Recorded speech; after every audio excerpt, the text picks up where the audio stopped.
Luberon, Gordes, dominé par son château, et célèbre pour son village de Bory, offre un patrimoine historique remarquable, et se place en tête des plus beaux villages de France. Greffé autour de la célèbre abbatiale Sainte-Foy, monument majeur du patrimoine architectural médiéval, le petit village de Conques, aux teintes ocre nuancées de rose, cache des trésors de l'art roman. Perle du Maine, Sainte-Suzanne est un village médiéval classé parmi les plus beaux villages de France. Perché sur son éperon rocheux, la forteresse médiévale nous rappelle le passé glorieux de cette cité, qui résista à l'assaut de Guillaume le Conquérant. À 1 heure de Nice, l'ancienne seigneurie d'Ilons est l'un des plus jolis villages des Alpes.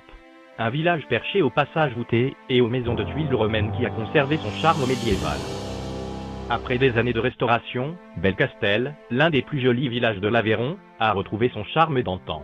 Constitué de maisons du Xe au XVIIIe siècle, d'un pont du XVe siècle et d'un fort du Xe siècle, son patrimoine médiéval est exceptionnel. Au cœur de la Picardie, Gerberoy prend presque des allures de village normand avec ses maisons de caractère à colombage. Au fil de ces ruelles pavées bordées de rosiers, on flâne à la recherche de ces prestigieux vestiges, de la collégiale Saint-Pierre aux ruines de l'ancienne forteresse transformée en jardin, en passant par les remparts. Au pied du Mont Ventoux, Vaison-la-Romaine doit sa renommée à son patrimoine séculaire. La ville, qui doit en effet son nom à de précieux vestiges romains, dont un pont à arche unique, fut également une importante cité médiévale, dont on peut encore admirer la cathédrale Notre-Dame de Nazareth et le château des Comtes de Toulouse. Entre Carcassonne et la Méditerranée, la Grasse s'est nichée au fond d'une vallée, traversée par la rivière d'Orbieu.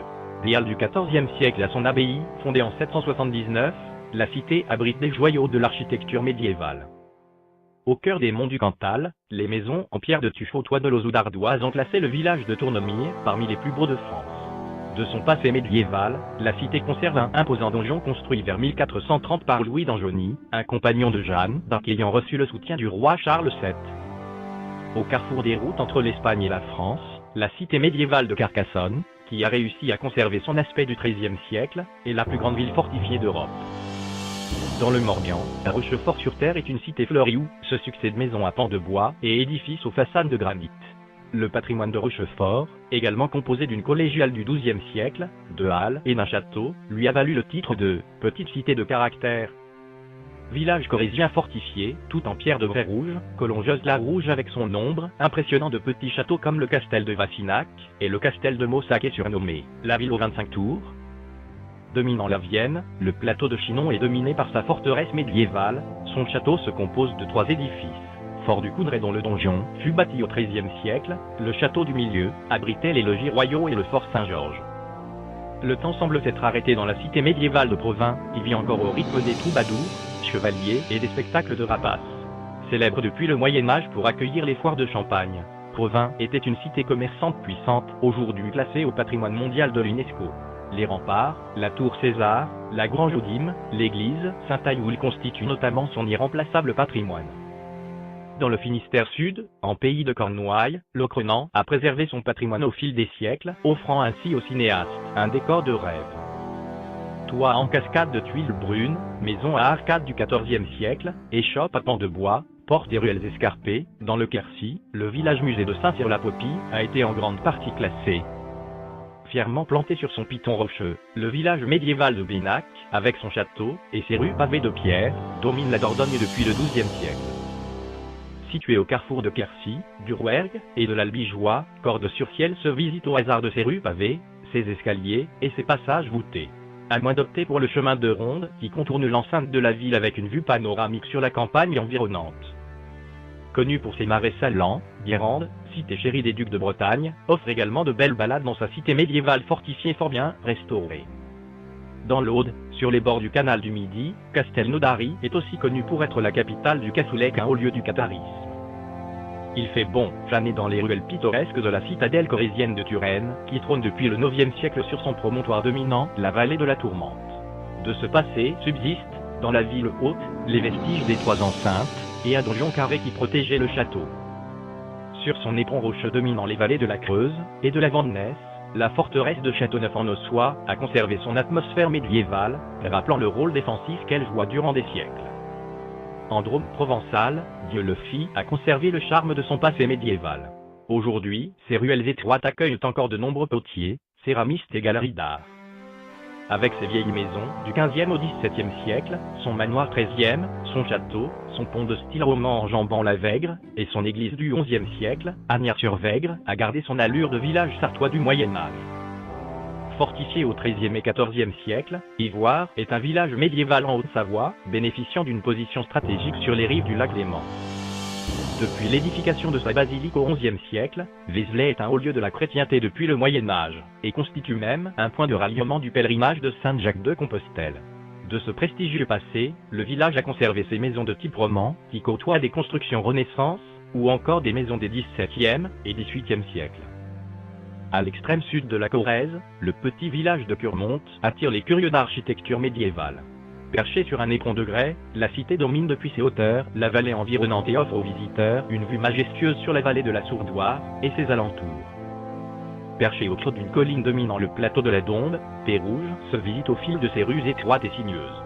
Ce village médiéval, qui, autrefois, ne connut jamais de seigneur, est aujourd'hui la cible des touristes et des producteurs de cinéma. Au cœur de la Bourgogne, nichée dans un méandre de la rivière Armançon, la cité médiévale de Semur-en-Ossois se franchit par l'ancien pont-levis du donjon. À l'intérieur des enceintes, on admire les façades des maisons à pans de bois autour de la place Notre-Dame. Ces ruelles bordées de façades aux couleurs vives, ainsi que ces églises romanes et baroques font tout le charme de ce village médiéval à flanc de montagne. Dans les Alpes-Maritimes, sa orge surplombe les gorges du fleuve la Roya. La cité médiévale de Sarlat attire gourmets et amateurs d'art. Au fil des ruelles, les maisons de pierre aux éclats dorés, les façades à colombages, les hôtels particuliers et les églises font tout le charme de la capitale du Périgord.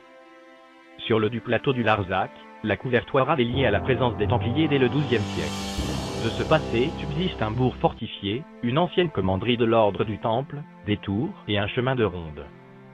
Dominé par son église des XIIe et XVIe siècles, et les remparts de son château construit sur un éperon, Loubressac est un village du Lot, aux maisons médiévales surplombant les vallées de la Dordogne, de la Serre et de la Bave.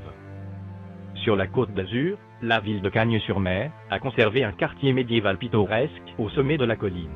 Le Haut de Cagnes est en effet dominé par son château édifié vers 1300 par Régnier Grimaldi, seigneur de Cagnes et amiral de France. Village médiéval du Gard, au pied des Cévennes, les ruelles de Vézénobreuse sont encore bordées de nombreuses maisons datant des XIIe siècle, XIVe siècle et XVe siècle, tandis que son château dominant la colline est en ruine. Édifices en pierre d'époque, maisons fleuries, jardins étagés et fontaines anciennes constituent le charme de Saint-Guilhem, village médiéval des gorges de l'Hérault. Dans le département de l'Eure, et au bord du pays du Vexin normand, la collégiale des Andelys et Château-Gaillard, datant du XIe siècle, et classée monument historique, rappelle le passé médiéval de la cité des Andelys. Fondé en 630 par le duc d'Amalguer, le village de Bèze, en Bourgogne, doit son patrimoine à la fondation de l'abbaye dite de Bèze-Fontaine. Niché au fond d'un vallon verdoyant, Bèze séduit également les touristes pour la visite de ses grottes. Ce village des Alpes de Haute-Provence a été fortifié par Vauban. Entrevaux a cependant conservé sa cité médiévale, construite sur un éperon rocheux, avec à ses pieds la rivière du Var. Ce gros village est desservi par le célèbre train des Filles. Au pied des Pyrénées ariégeoises, Mirepoix se présente comme une bastide médiévale au cœur du pays cathare. On y trouve de nombreuses maisons à colombages et des passages couverts construits en bois sur poteaux de bois. Au cœur de la Haute-Bretagne, Dinan cache à l'intérieur de ses remparts une cité médiévale qui se découvre appuyée au fil des rues. Dans les premiers contreforts des Aspres, Castelnou est un village des Pyrénées-Orientales, dominé par son château vicomtal. Construit autour d'une forteresse médiévale, Brousse-le-Château illustre parfaitement l'architecture militaire médiévale dans l'Aveyron. Dans le Lot, Hautoire, qui fait partie des plus beaux villages de France, est situé au cœur d'un cirque. On peut y admirer les ruines du château des Anglais, ou encore son église romane du XIe siècle. Petite cité médiévale à la frontière du Périgord, le patrimoine de Beaulieu-sur-Dordogne se reflète avec fierté dans les eaux de la Dordogne. Avec ses maisons gothiques, son ancienne église abbatiale du XIe siècle, et ses fortifications accrochées à la colline, le petit village médiéval de Cruas, en Ardèche, se visite en pente douce. Commentaire de Rêveuse 21.